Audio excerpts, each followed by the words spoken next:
Three. Howdy, y'all. Welcome back to Zilla Grilla. I know it's been a while. I apologize. We've been busy around here, ain't we, baby? Yep. So, it's time for the holidays. So we doing it big Texas rib style, big old beef rib. It's actually a little smaller rack that I just had. I need to cook. But these just salt and pepper. A little bit of our black hardcore carnivore, and some oak wood and charcoal. And man, the bark on these things is delicious. They don't take as long as a big old brisket. So come in closer, honey, show you what we got here. We're just going to trim some of this hard fat off here. Stuff we don't need. We want to leave a lot of it, but we're going to get, it feels hard to the touch, so that's what you want to get rid of there.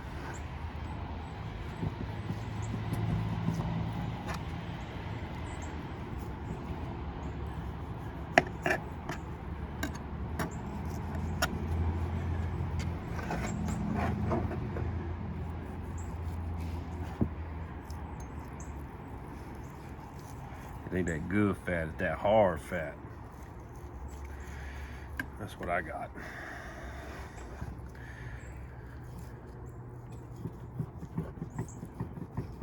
So we're just going to continue trimming this up, and we'll be right back. All right, so we got some trimmings off here. You don't have to go crazy, but you know, just get it however it looks good. So now, I like to take a little hot sauce. Come in, baby. Got a little Valentino's here, a little Tex-Mex style. You don't really need it on the back, but we'll do it anyway. Keep it consistent.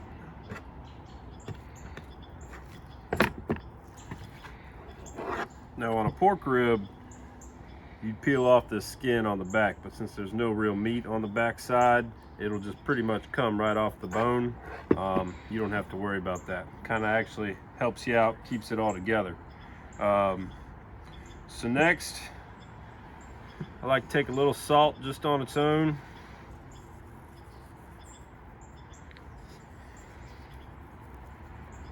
You know, this is a big beef flavor, so don't be scared of the salt now. Unless your doctor said otherwise, of course.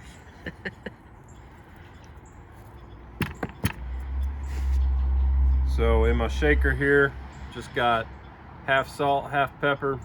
Just gonna shake it up.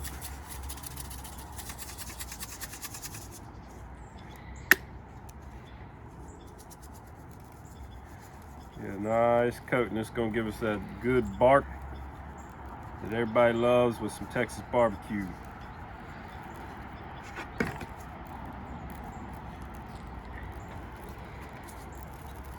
Make sure you get all sides. Operate outside if possible. Keep the wife happy. Don't make a mess. That's right. Because you know we do make a mess. You ain't even got to ask them, they'll tell you. Now we'll finish it off with the little Just Pryles Hardcore Carnivore Black, just to punch through that dark color and just that extra little zing on the bite, on the bark.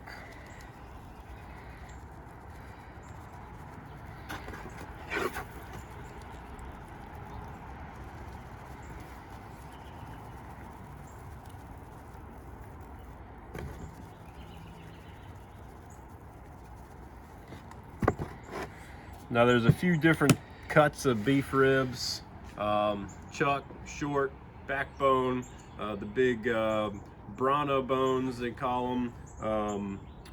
If you want to know anything and everything about the different cuts, look up Bearded Butchers on YouTube. They can talk about it way better than I ever could. I'm just showing you what I like to do, my process here. So like I said, we got the charcoal started with some Fogo fire starters here. We're using Fogo charcoal as well. I'll show you a little clip on how I like to start my fire in the egg. We've also got some oak wood here, Texas style, that's what they use, post oak. This is white oak. I imagine it's about the same, I don't know for sure. Yeah, then we rubbed it down with the hot sauce, salt and pepper, and finished it with the hardcore black seasoning. So now we're rolling right at 250.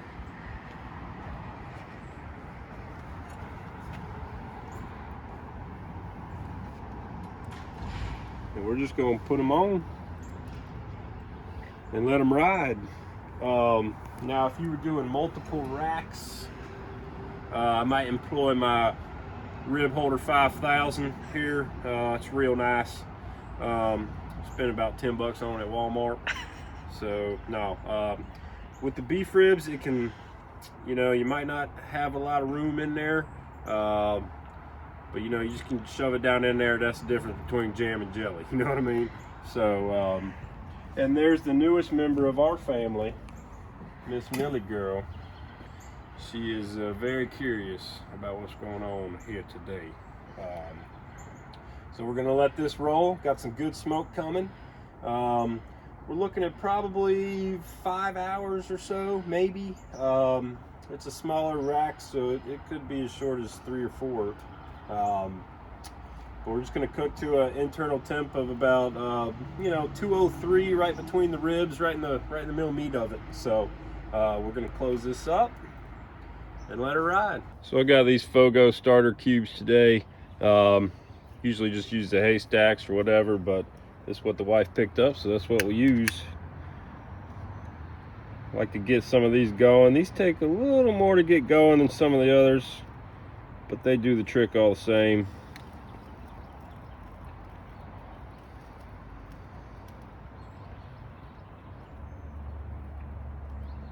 Let that catch. I like to put one lit one down in there, stack the other one on top of it.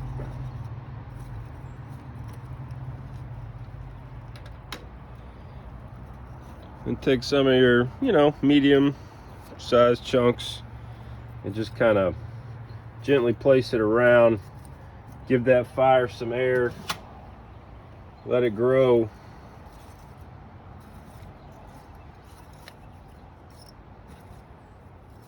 And just kind of slowly build around it.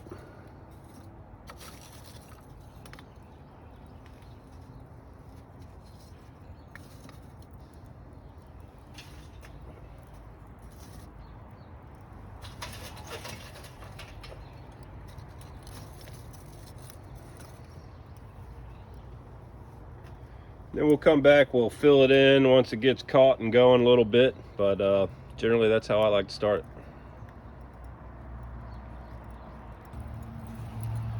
So everything was caught pretty good. I added a few more coals on there, and of course the giant ass lump they sent in this bag. But it's all good, it's all going good, and we're gonna close her up here in just a few minutes. And let me grab the burger plate.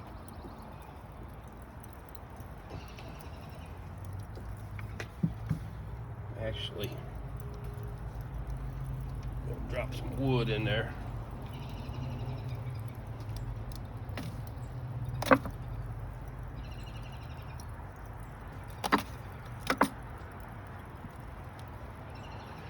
That's a post oak, baby, Texas style.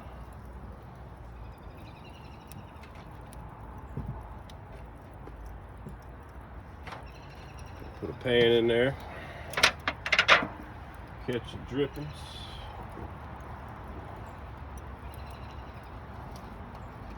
A little apple cider vinegar just to weigh it down a little.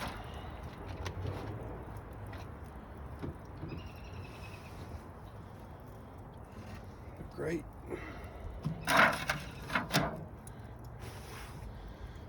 We'll let this thing climb up to where we want it, between 250, 275.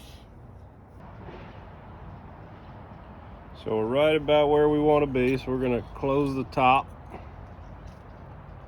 Just pinwheels open. We're gonna shut the bottom just about a, I don't know, ½ inch or so. There's a dog. Millie. You helping Dad today? You helping Daddy today? All right, we're rolling, still at 250. Let's take a peek at what we got here. Oh yeah. You can smell that deliciousness. You can see it shrinking up on the bone a little bit. We're reading right about 165, so all the scientists say that after 165 it can no longer take on any smoke. So we're going to heed their advice, and we're going to go ahead and wrap this sucker.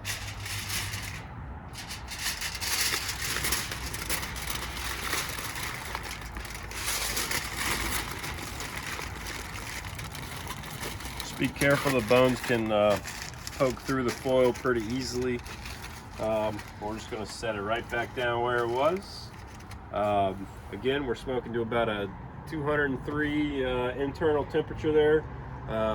So when we're done, we'll take it off and give it a taste. All right, so we pulled the ribs at about 203 internal temp. We just left them wrapped, put them in a dry cooler, wrapped them in a towel, and they've been resting about 30 minutes. And always make sure you rest your meat now. And as my coworker Gino would say, don't let your meat loaf. So come on in, baby. We've got a nice bark, juices settling back in there. Oh, Already lost one bone. It's a good sign. We're gonna wash the tablecloth anyway, baby. Don't you worry about that.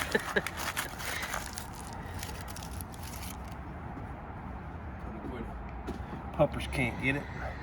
All right, let's see what we got here.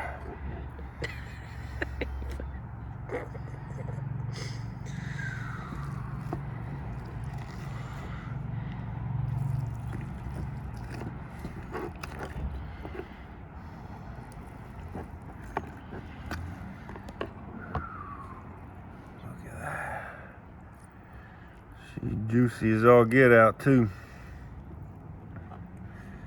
Just gonna cut off a little piece here. Come in here, look at this. Look at this right here. You can see all the marbling. Kind of a leaner piece though, really. It's a small cut, but we're gonna give it a taste.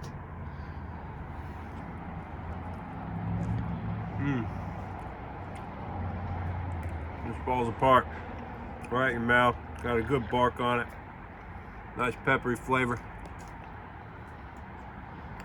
You serve this at a Christmas gathering, I guarantee you, they'll be coming back for more. Look at that, y'all. And you know what it is. If it don't look like that, I don't want it. Sorry it's been such a long time. We're gonna do a pork butt.